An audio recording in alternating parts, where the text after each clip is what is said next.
Okay, so you asked, do you have to have the money when you call a collection agency? So I'm going to say yes and no, but let me tell you the reason why.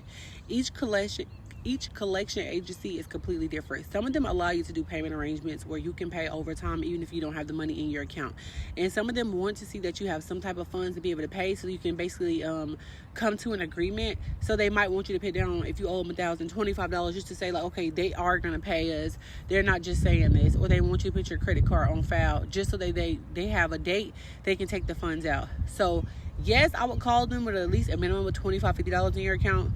But no, you don't have to have the full amount if that answers your question. Like if you owe someone $1,000, ask the collection agency first for a pay and delete before you even decide to pay it. Ask them, if you pay this collection, can it be removed off your credit? Can y'all come to some type of agreement? They can either say yes or no. If they say no, I will still pay the debt, purchase the ebooks that I have in my bio. They are pay and delete. You can send them to all 3 credit bureaus with the receipt. You can still get it removed. That's what I did. How I went from 400 to 700. But remember, if they ask you and they require you to pay it and they say that they can't do payments, then you have to wait. But I would just call the agency that you have and ask questions, because each one is different. I had some of them where I just put my card on file and I paid it 2 weeks out.